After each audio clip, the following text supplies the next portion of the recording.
Start with news that their former South African cricket captain Hansie Cronje has admitted that he asked two of his teammates to fix one-day games and that he accepted $100,000 from the bookmakers. News which has left the man who coached that team, Bob Woolmer, in his own words, completely traumatised.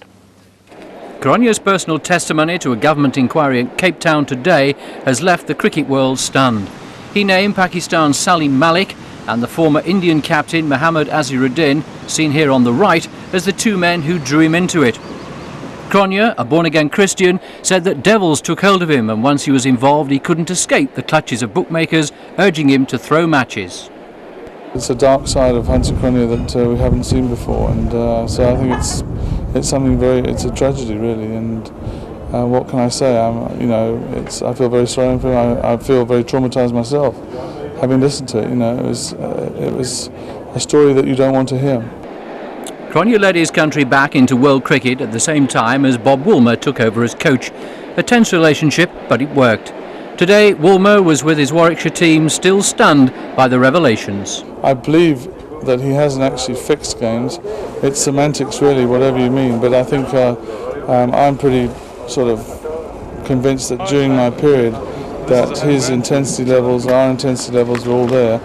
However, you sometimes now thinking, well, was it worth all the sweat and the tears, the effort, the throwdowns and everything else when you hear all this happen, and look, I said it's something I'm going to have to come to terms with, because it was what I consider to be 5 of the toughest years of my life. If I'd known what was going on, it would have been even tougher and much harder to take, and I would have probably walked away from it. There was a carnival atmosphere in Birmingham ahead of their first Cornhill test against the West Indies at Edgbaston. Unfortunately, England didn't realise that they weren't allowed to join in. Getting back to basics on the beach, it's cricket Caribbean style. Typically tropical wicket in Birmingham city centre, complete with cricketing legend Sir Gary Sobers. Throw in a steel band, and things were looking good for the West Indies. And the carnival continued at Edgbaston. Courtney Walsh snapped up England's first 3 wickets in the space of 19 balls. Yes, he's turned and walked. Opener Mark Ramprakash providing his 450th scalp. From 26 for no wicket, England were on the back foot at 45 for 3. Worcestershire's Graham Hick out for a duck. Nick Knight made a fight of it on his home ground. He rattled up 26 from 51 balls before edging into the hands of former teammate Brian Lara. England all out for 179. In case you wonder what we were talking about with the garlic earlier, here's the reason.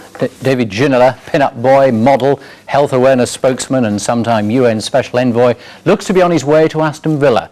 The mercurial Frenchman doesn't fit the more basic George Graham approach at Tottenham. The clubs have agreed a £3 million fee. For stronger, thicker, healthy-looking hair.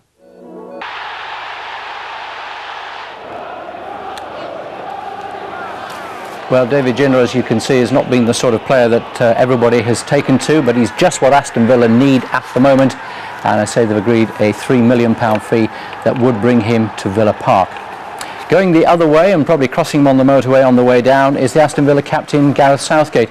The club may have said that he's not going, but our information is that Southgate is on his way to Chelsea. The suggestion that Chris Sutton may be on his way here can be discounted. He's about to join Middlesbrough tonight for £6 million. Stoke City have appointed a new chief executive. Jonathan Fuller was previously at Charlton. He now takes over from Jez Moxey, who begins work at Wolves on Monday. Geordie Fuller is a chartered accountant and a lifelong fan of the club he's just left, Carlisle. At least he used to be a Carlisle fan. Cricket news now. Worcestershire Royals are top of the first division of the one-day league after a lethal bowling display from who else but Glenn McGrath, which inspired them to victory. Worcestershire batted first, scoring just 141 against a Gloucestershire side fresh from winning the B&H Trophy. It looked a poor total to defend, but McGrath soon changed the direction of the game. In a 3-wicket maiden, he dismissed Tim Hancock, Matt Windows and Mark Alleyne to leave Gloucestershire floundering on 19 for 4. McGrath finished with figures of 4 for 12, and with other fine bowling performances from Stuart Lampert and Kabir Ali, Worcestershire secured a 21-run victory to go top of the table. On to tennis, and the British #1, Louise Latimer, has been knocked out of the DFS Classic at the Priory Club in Birmingham. Latimer lost the first set against the 16th seed Tamarin Tanasugan on the tiebreak and then lost 6-3 in the second set. Double disappointment for the Sutton Coldfield player who beat her last weekend to become Britain's top girl. I played the girl that I beat in the final last week. She's a very tough competitor. She's always done well on the grass. She made 4th round of Wimbledon last year and she just had the edge today. Former heavyweight boxing champion Frank Bruno has been playing tennis with some 5-year-olds. Bruno popped up at the DFS Classic in a nationwide campaign today, offering people of all ages the chance to learn for free. Frank came face to face with the youngsters, making their first tentative steps and finding that the skills learned in recent years in pantomime come in handy even in midsummer. He's great value, isn't he? Isn't he just, and so he's Ginola, isn't he? Yes, he is. I mean, he's a flair player. It does rather suggest that maybe Benito Carboni is not going to stay at Aston Villa. They're all being very coy about it at the moment, but they've just got to try and agree personal terms. The clubs have agreed the fee. We shall see. Yeah. Right, let's take a look at the papers now, and roughly the same headlines running through all of them. It's the Evening Mail, first of all. CNA bombshell. All 109 stores are to close, and it's going to hit stores in 8 cities and towns in the Midlands, ending their 75-year history here. In the Coventry Evening Telegraph, again, end of the line for CNA. 38 jobs are to go in the city there. And in the Shropshire Star, CNA to close all its shops, and that's, of course, hitting their stores in Telford and Shrewsbury. And a different headline in the Express and Star, deadly loan, referring to a Walsall teenager who died from a heroin overdose after being persuaded by a pusher to spend a social security crisis loan on the drug that killed him. Now, talking of